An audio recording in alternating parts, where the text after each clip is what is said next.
Bonjour mes chers frères et sœurs en Christ, je reviens de nouveau sur cette nouvelle vidéo. Vous verrez que je l'ai fait de manière instantanée, le même jour que la précédente.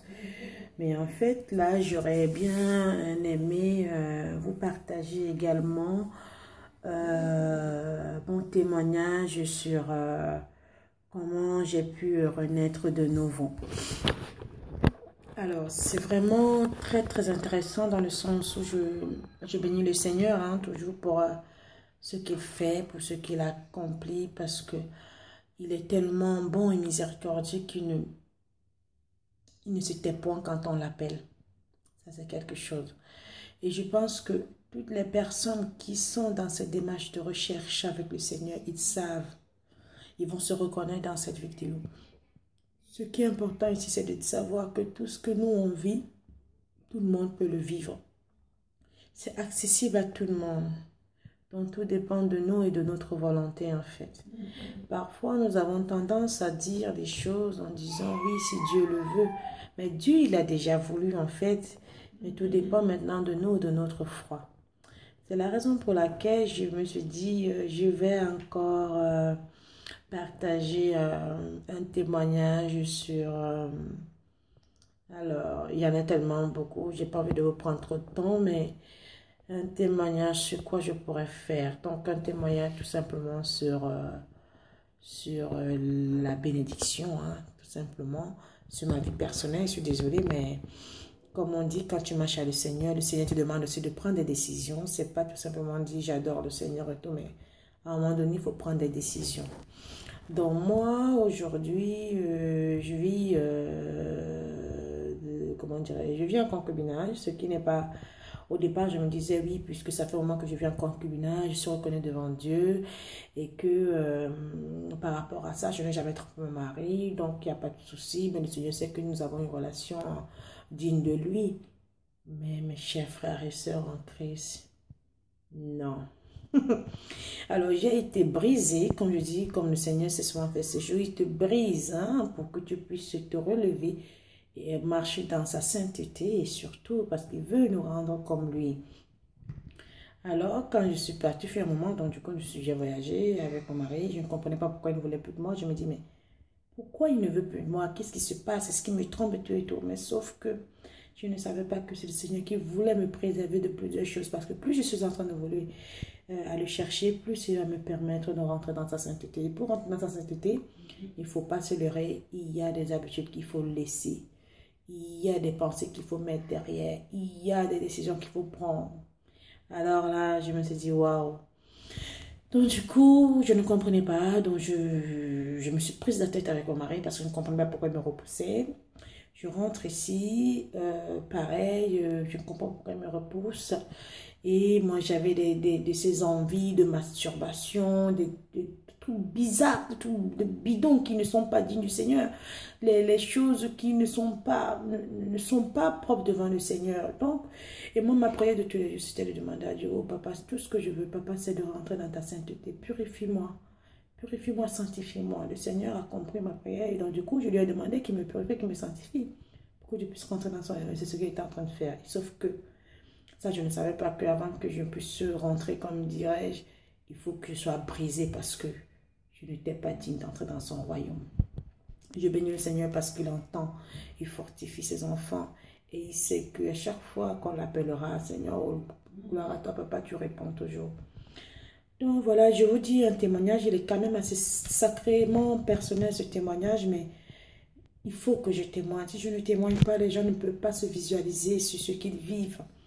Donc, et je comprends, je suis en train de comprendre mon appel.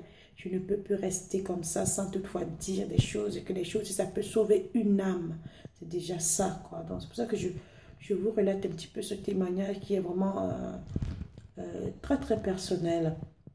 Donc, du coup, je rentre donc ici, il est en pleurs, je ne comprends pas pourquoi mon mari me rejette et tout et tout. Je suis en colère, j'oublie même qu'il y a ce Dieu qui existe. J'insulte mon mari, on va dire à la rigueur, je ne comprends pas. J'oublie même ce Dieu que je chante tous les jours, oui Seigneur, tu es grand et tout. Je l'ai oublié un instant, un espace de 2 minutes, de 2 secondes, parce que je n'avais pas ce que je voulais, parce que mes convoitises ne voulaient, ce que j'avais envie, je n'avais pas, donc du coup j'avais oublié mon Seigneur. C'est ce qu'on a souvent tendance à faire. Quand on n'a pas ce qu'on veut, on oublie même le Dieu qui nous a sauvés sur multiples actions, situations, pardon. Donc du coup, en étant dans cette tristesse, mon mari, il est parti, vu que l'ambiance à la maison n'était pas tellement bien.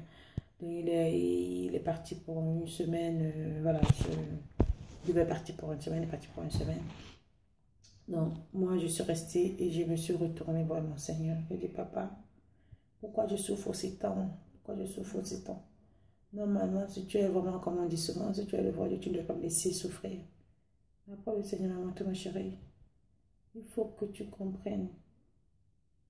Il faut que tu comprennes. Soit tu veux, tu demandes la sanctification, soit tu veux la sanctification, soit tu ne veux pas. Donc, du coup, je tombe, je prends ma Bible, la chose de Dieu.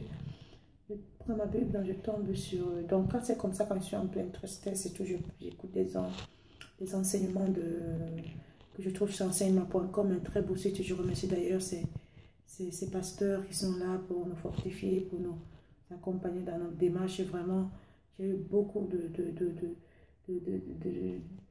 de merveilles, hein, aussi grâce à leur enseignement. Ça m'a beaucoup instruit d'ailleurs. Et je vous remercie, soyez bénis chez pasteurs d'enseignement.com. Du coup, j'écoutais enseignement.com, je tombe sur... dans ce jour-là, quand j'étais vraiment dans la tristesse, je tombe sur un enseignement sur le mariage qui me disait clairement comment l'histoire du Seigneur peut passer par n'importe qui pour te transmettre le message. Donc ce jour-là, quand j'étais dans cette grande tristesse, je ne comprenais pas. Le Seigneur me dit par cet enseignement, le fait de ne pas être le fait de ne pas être en droit avec lui dans ma relation, je ne peux pas rentrer dans sa sainteté. Si je veux être sanctifié, il faut que je régularise ma situation. Je dis, papa, j'ai compris en fait pourquoi tu me préservais de tout ça, parce que tu savais, tu avais déjà su, mais comme tu as vu que je te demandais de rentrer dans ta sainteté, tu as commencé à me préserver par rapport à ma demande. Et du coup, j'ai compris pourquoi le Seigneur avait repoussé, on va dire, éloigné mon mari de moi, parce que pour me faire comprendre que, effectivement, ces relations que je menais avec lui, on s'entend très très bien, mais je ne me suis pas régularisée devant les yeux du Seigneur. Alors j'ai dit, voilà, les gens vont peut-être se dire, ouais, elle est folle et tout, mais c'est pas grave, hein. Peu importe ce qu'on peut penser de moi maintenant, vous savez, c'est la seule chose qui m'importe, c'est la relation que j'ai avec mon Seigneur. C'est ce rétablissement que j'ai avec lui. Et donc, du coup, je dis, Seigneur, j'ai compris ta leçon, j'ai compris ce brisement, d'accord, mais maintenant je prends la décision. Et vous savez la décision que j'ai prise? J'ai dit, mon Dieu, tant que ma situation n'est pas régularisée avec mon conjoint, je ne peux plus le voir intimement. Première décision de prise, tac. Je sais que c'est dur, mais j'ai dit, non, Seigneur. C'est aussi ça, quand tu marches dans le Seigneur, c'est de prendre les décisions, même si celles-là peuvent te faire mal. Mais il faut les prendre, les décisions, parce que si tu ne les prends pas, ça veut dire que tu ne peux pas marcher. Tu ne peux pas marcher un pied devant, un pied derrière, ça ne marche pas. Ça ne marche pas, et on ne peut pas tromper le Seigneur. Donc du coup, j'ai pris cette décision en disant, voilà, papa, maintenant que j'ai pris cette décision, tu vas me fortifier dans cet état. Parce que je sais que ce n'est pas un état aussi évident. Et du coup, j'ai commencé à être dans les prières. Louer mon Seigneur, bénir le Seigneur, le Saint-Esprit. Et tout ça, oh la gloire de Dieu, tout ça a permis que je me fortifie. Toutes les idées noires que j'avais, toutes les idées perverses que je pouvais avoir aussi, hein, il ne faut pas se les rêver. Toutes les femmes, elles ont ces idées noires, ces idées perverses au niveau du sexe et tout ça a disparu.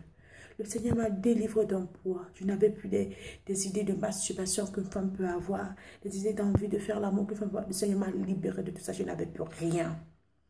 Mais sauf que le Seigneur me dit, donc Dieu, quand mon mari est rentré, il ne comprenait pas pourquoi j'avais pris cette décision. Je lui ai dit que j'ai pris la décision, il ne comprenait pas pourquoi.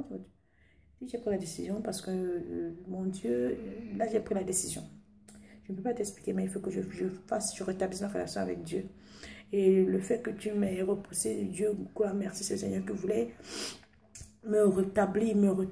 Et je dis merci, je bénis le Seigneur, quoi.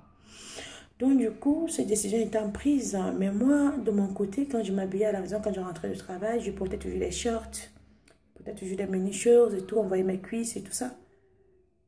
Et du coup, quand c'était comme ça, mon mari, lui, il avait envie de moi et moi, je le repoussais. J'ai dit, mais... Le Saint-Esprit m'a parlé en disant, ben, toi, qu'est-ce que tu crois? Tu veux te rétablir devant ton Seigneur? Oui, tu as pris la décision, c'est très bien. Mais il ne faut pas que tu sois la chute de ton mari. Il ne faut pas être toi-même ta propre chute. Si tu te mets dans ces vêtements qui le font envie, forcément, il va revenir vers toi. Forcément, ça peut t'entraîner encore dans la tentation, donc tu arrêtes. Je dis, merci Seigneur. Et du coup, j'ai commencé à arrêter. Maintenant, je porte des vêtements, je ne vais pas dire décents, puisque je portais ce décent, j'étais à la maison chez moi, mais maintenant, je porte des vêtements où je ne laisse plus paraître mes cuisses, je ne laisse plus paraître forcément mes fesses et tout ça. Donc, j'essaie ne pas être une source de tentation. Et je bénis le Seigneur parce que mon mari, petit à petit, comme le Seigneur sait souvent faire des choses, il le sait comment il fait ces choses. Il est plus intelligent que nous, il a vraiment de la sagesse. Donc, il sait pourquoi il fait tout ça. Et je le bénis, je le glorifie parce qu'il est trop grandiose. Donc, j'ai expliqué ça à mon mari, il ne comprenait pas forcément, mais comme c'est un homme calme, je bénis le Seigneur de m'avoir mis dans ma vie parce que c'est un homme qui est vraiment digne d'être un père et un mari, même s'il y a d'autres choses qui l'empêchent d'avancer dans le chemin de Dieu. Mais le Seigneur pourvoira comme il a pourvu pour moi, il pourra aussi pourvu, puisque le Seigneur, comme on dit, une femme qui est avec un homme et que la femme est sanctifiée, sanctifiera son mari et vice-versa. Donc j'ai confiance à mon Dieu, je sais que son moment viendra aussi où il va ramener la crainte dans son cœur et que lui sera disposé pour l'écouter. Donc voilà, j'ai pris cette décision. Et puis, j'ai décidé de ne plus porter des vêtements qui peuvent entraîner la chute. Par la suite, les jours passèrent et tout. Et un jour, mon conjoint qui vient me voir, il me dit, bah, écoute, oui, je peux comprendre tout ce que tu vis et tout. Je l'entends très bien.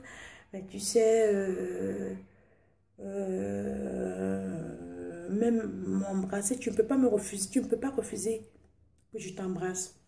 Je savais que j'étais très très radicale hein, par rapport à tout ça parce que j'avais pris vraiment cette décision. Et le Seigneur qui me... donc, comme le malin sait souvent faire ces choses, il passe par l'être que tu peux aimer pour qu'il vienne te parler et puis que derrière tu sois faible et puis que la chair réagisse. Effectivement, ce jour-là, la chair avait réagi. Mais comme le Seigneur est bon, miséricordieux, quand il a son enfant sur son sein, il ne permettra pas que la chute arrive parce qu'il a vu le cœur de son enfant. Je ne vous fais pas vous dire, je ne vous fais pas dire parce que quand mon mari m'a dit ça, j'étais tellement triste, j'ai commencé à couler les larmes. J'ai dit, ben oui, c'est vrai, tu as raison parce que tu es le père de mon enfant et un peu je t'aime, tu m'aimes, donc ça va, au moins, je peux au moins t'embrasser, même si on ne fait pas rien, si on ne fait pas autre chose. Donc, et cette nuit-là, il était à peu près 3 heures du matin, je me dis, ouais, donc c'est bon, je peux, je peux au moins l'embrasser, tout ça. Mais sauf que comme maintenant je dors avec ma Bible, donc je suis partie dans la chambre pour m'endormir un petit peu, pour m'endormir, puisque là il fallait dormir, il était 3 heures du matin, je prends ma Bible et je la mets sur le pied de mon lit. Mais sauf que quand voilà, m'allonger dans mon lit, je vois sur la Bible, je l'ouvre toujours pour qu'elle, je l'ouvre toujours pour que, je l'ouvre toujours tout simplement avant de dormir, et donc elle est là à côté de moi avant de dormir. Et du coup, quand je monte dans mon lit pour m'endormir, je vois donc la page de la Bible qui tourne seule. Je dis, voilà, là, si ça veut me donner un message, il faut que j'aille regarder. Donc, du coup, je me relève, je dis, bon, j'allume la lumière, puisqu'il y avait un reflet, hein, il y a la lumière, la salle de bain qui est ouverte, donc j'avais bien vu la page qui se tourne tout seul. Et du coup, j'allume la lumière et je tombe sur quoi? Je vais bénir le Seigneur ce jour-là. Je dis, waouh, Seigneur, tu m'aimes tellement que tu ne veux pas me voir chuter, quoi. Parce que la démarche que j'ai, pas le sacrifice, mais je vais dire même le sacrifice que j'ai pris pour toi, tu ne veux pas que tout ce chemin de cartes, de château que j'ai déjà construit se rabâche, en fait, que ça tombe. Parce que comme tu as dit, je suis en train de construire un château sur du roc et non pas sur du sable. Donc, je prends ma Bible maintenant pour voir la page qui a tourné sur quel chapitre. Alors, je ne vous dis pas, ça tombe sur l'enseignement du mariage. Corinthiens 1, Corinthiens 6, 7. Je ne vous fais pas dire, le Seigneur te parle. Et mes yeux vont directement sur 2, dans le Corinthiens 6, chapitre 6, verset, je ne sais pas, c'est 10 et 12, où le Seigneur dit, Ne savez-vous pas que vous êtes le temple de mon Esprit Saint, que votre corps m'appartient? Je dis, comme je suis en train de vous dire là, vous pouvez aller prendre votre Bible et lire le Corinthiens 6. Il ne faut pas que je me trompe du verset, mais en tout cas, dans le Corinthiens 6, c'est mentionné. Vous ne savez pas que vous êtes le temple de mon Esprit Saint et que vous êtes les membres de mon corps. Il ne faut pas que vous la donniez à la prostituée. Donc, quelque chose comme ça. Allez-y, regardez. Donc, ce message m'a parlé. Il dit, mais ce qui vient de se passer il n'y a même pas 30 minutes. Là, je vais m'endormir. Le Seigneur me fait tomber sur cette page-là. Ça veut dire qu'il veut me parler. J'ai dit, non, Seigneur, je te remercie. Je te bénis encore, Père éternel. Parce que franchement, toi, je ne sais même pas comment te dire. Parce que dans ma vie, là, tu ne fais que des merveilles. Donc, je prends cette même Bible-là. Donc, du coup, je ramène mon à mon époux. Je lui dis, voilà. C'est pas parce que je ne t'aime pas. Je t'aime vraiment, mon mari, le père de mon enfant. Mais là, même la piche, je ne peux pas te donner. Je lui explique dans ce qui vient de m'arriver dans la chambre, dans lui, il est temps. Il n'a pas compris non plus. Il était, au moins pour la première fois, il avait son attention attirée par rapport à ce qui venait d'arriver. Il n'a rien dit. Je lui ai dit, écoute, essaie de prendre ta Bible à toi. Tu essaies de lire ces passages-là, Corinthiens 6, 7, et tu verras ce que le Seigneur voulait me transmettre aujourd'hui. Donc, je suis désolée, mais ça va être peut-être dur pour toi, mais je ne peux pas. Je ne peux pas revenir en arrière. J'ai commencé à travailler avec mon Seigneur, je dois continuer. Et lui, en allant donc ouvrir la Bible pour essayer de regarder les chapitres que je lui ai montrés, laissez-moi vous dire qu'il est tombé sur 1 Timothée 6. Et quand vous lisez ça, mon Dieu, ça veut tout dire. C'est 1 Timothée 6 avertit sur les détournements de la foi. Et c'est Timothée 1, 6, là, 1 Timothée 6, chapitre 6, tous les versets, parlant en fait de lui. Par rapport à l'amour de l'argent qui fait détourner sur la foi et toutes les autres choses. L'amour de l'argent qui permet d'ouvrir les portes au diable, qui te détourne complètement de la foi de Dieu. Et tout ça, c'est par rapport aussi à sa vie personnelle que je dis ça. Et en même temps, le détournement par rapport à moi, par rapport à ce que je suis en train de vivre, que je fasse attention de ne pas tomber dans la chute. Donc, ça parlait tellement ce jour-là, quand j'ai béni le Seigneur.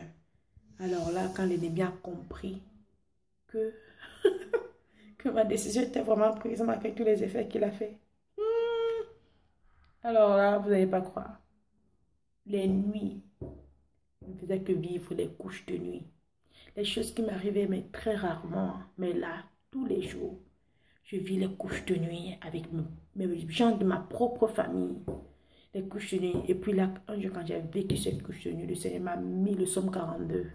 Je me suis levée, donc une flash psaume 42, je me suis dit, j'ai commencé à prier.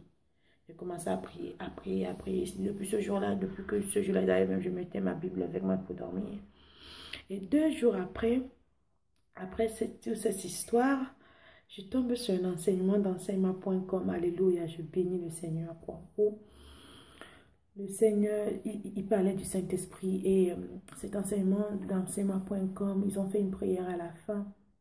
C'était avec Jérémie Sobril, je crois, où il priait pour le Saint-Esprit descende sur la tête de ceux qui sont en train d'écouter la parole et tout. Et je ne vous fais pas dire que le Saint-Esprit ce jour-là s'est manifesté en moi. Et depuis quand je parle du Seigneur, même jusqu'à là présent, j'ai ma bouche qui bouillonne, j'ai ma langue qui chauffe, c'est génial. Donc, 3 jours après, je vous dis, c'était une semaine vraiment intense parce que le Seigneur, quand il manifeste sa présence, mais il ne la manifeste pas à moitié, il la manifeste vraiment. Et du coup, quand comment dirais-je, les 2 nuits, les 2 ou 3 jours qui sont passés après la manifestation du Saint-Esprit physiquement, je vais dire physiquement, puisque maintenant je le ressens quand je parle de la présence de Dieu. Je ne dis pas le rêve que j'ai pu faire, c'est un rêve magnifique où j'étais à genoux et il y a eu cette belle onction de l'huile qui a été versée sur ma tête. Et quand cette huile a été versée sur ma tête, je n'ai pas vu la personne qui l'a fait, mais le ciel était ouvert, les éclats étaient, donc il y avait des éclairs, des grondements, et puis ma tête chauffait, je tremblais, je me suis réveillée dans les tremblements. Donc ce qui fait que jusqu'à aujourd'hui, du coup, le Seigneur, après là, ça fait une semaine, là aujourd'hui, ça me dit, bon, t'es prête? Tu es prête à te marier et tout, donc il faut que tu ailles voilà, prendre rendez-vous et tout à la mairie et tout. Donc du coup, on a encore la décision on a entendu de se marier, ça se fera quand ça se fera, mais je dis, mon mari, il a compris le pourquoi et il a accepté de mieux en mieux la situation. Et je ne vous dis pas comment mon corps est en paix parce que je vis dans la présence du Seigneur, mais vous ne pouvez pas imaginer, c'est le plus beau cadeau qu'on peut avoir parce qu'on est dans la paix, on est dans la sérénité, on est toujours en joie, mais ce n'est pas une joie comme on peut avoir la joie, mais c'est une joie qu'on ne peut pas manifester, c'est une joie mais qu'on ne peut pas manifester. Et le Seigneur a pouvoir encore, pouvoir chaque jour, c'est merveille. Ma joie encore bien grandiose en ce moment parce que il fut une année, je vais même dire 1 an pour jour, je voulais faire, comme on appelle, une école biblique. Et je n'avais pas, j'avais essayé de les contacter, mais je n'avais pas, du coup j'ai baissé les bras. Mais quand le Seigneur s'est fait ces choses, l'école biblique est venue me trouver. Aïe, aïe, aïe. L'école biblique est venue me trouver où je suis. Donc j'ai reçu des CD de cette école-là. Je suis en train de les écouter et moi je vais prendre la décision de commencer cette école. Je ne peux pas la commencer cette année parce que là je reprends mes études. Mais après une année d'études que je dois faire, je vais prendre la décision d'aller faire cette école biblique parce que là, aïe aïe aïe, c'est trop fort. Il y a trop de choses. Donc voilà un petit peu le léger témoignage que je voulais vous faire sur ma vie personnelle pour vous dire comment le Saint-Esprit peut agir et comment le Seigneur, quand il veut vous sanctifier, vous aurez certainement des moments de brisement, mais surtout soyez sans crainte et ayez confiance. Vous verrez après ce sont des moments de bonheur qui vous attendent parce que le Seigneur n'est pas un Dieu, un menteur. Le Seigneur, c'est un Dieu fidèle. Il est là, quand tu l'appelles, il te répond. Quand tu l'appelles, il te répond. Quand tu pleures, il essuie tes larmes. Quand tu tombes, il te ramasse. Quand tu pêches, quand tu fais des erreurs, que tu te reprends parce qu'il faut reconnaître et te concerner son péché, se repentir et derrière prendre la décision. Parce que c'est pas que oui, Seigneur, excuse-moi, que demain, le lendemain, tu peux faire la même chose. Ça ne sert à rien du tout. On ne peut pas se moquer de Dieu. Donc, tu prends la décision de marcher selon ce qu'il te demande et là, tu peux avoir ces merveilles.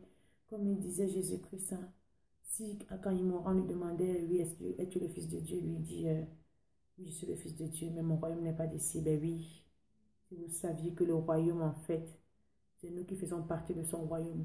Jésus-Christ, c'est un roi, c'est un maître, c'est le premier des maîtres, le premier des rois. Il a son empire, son armée c'est nous, et nous faisons partie de son ministère. Donc chacun qui va vouloir le rencontrer en personne, il peut le rencontrer en personne parce que Seigneur Jésus vient te parler.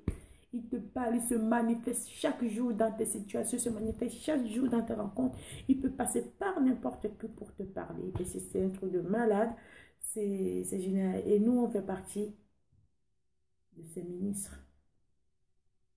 Là, quand tu connais ton appel, il n'y a rien de plus beau que de le servir. Parce que même si tu travailles, tu vas travailler pour sa gloire. Même si tu gagnes de l'argent, tu vas gagner de l'argent pour sa gloire. Donc tout est fait pour sa gloire, quoi. Et ce qui est bon avec le Seigneur, c'est que toutes ces choses, quand il te les donne et que ça vient du Seigneur, ça ne peut que se multiplier parce que le Seigneur ne régresse pas. C'est un Dieu grandissant. Chaque jour, quand tu évolues, tu ne rétresses pas. Contrairement à l'argent que le démon peut vous donner. Alors là, vous êtes riche et tout, vous ne marchez pas vraiment dans les droitures de notre Seigneur. Vous croyez que le démon ne vous donne pas le contraire, il vous donne et il vous reprend. Soit si vous êtes en dépression, soit vous êtes dans des problèmes dans votre famille, soit votre femme, vous êtes malheureux dans votre couple, soit vous êtes vous avez créé votre entreprise, mais vous êtes addict aux drogues et tout. Ça, c'est l'argent du diable. Mais quand ton argent provient de la providence de notre Seigneur, tu ne peux pas avoir tout ce qui va de mauvais avec, parce que ça peut être tout ce que tu peux avoir, c'est que tout ce qui va de bon avec ça. Même si quand tu es confronté par des situations qui te semblent impossibles, mais pour toi, tout est déjà possible parce que tu sais que tu vas décanter la situation. Tu sais qu'il n'y a même pas de demi-mesure. C'est ce que disait l'un de mes collègues. Parce que quand tu vas voir cette vidéo avec Jésus-Christ, il n'y a pas de plan B. Il n'y a pas de plan B parce que lui, il est le plan A. Et quand tu as mis ta confiance avec lui, pourquoi tu vas encore penser au plan B? Tu ne peux pas penser au plan B parce qu'il a déjà tout accompli à la croix. Alors, mes chers frères et frères, si c'est pour parler, je vais peut-être prendre tout mon temps pour parler ici parce qu'il y a trop de choses à dire. Mais je voulais tout simplement vous dire, vraiment, ne vous laissez pas les bras. Vous êtes peut-être en train de traverser des situations compliquées, de tristesse. Vraiment, cherchez le Seigneur. Hein. Cherchez le Seigneur, c'est la seule personne qui peut vous délivrer. Je vous embrasse, je vous souhaite une bonne fin de journée. Surtout dans la paix de notre Seigneur, soyez bénis. Et je bénis le Seigneur pour ce qu'il est, pour ce qu'il fait. Merci en tout cas, restez dans la lumière et l'amour de notre Seigneur. Amen.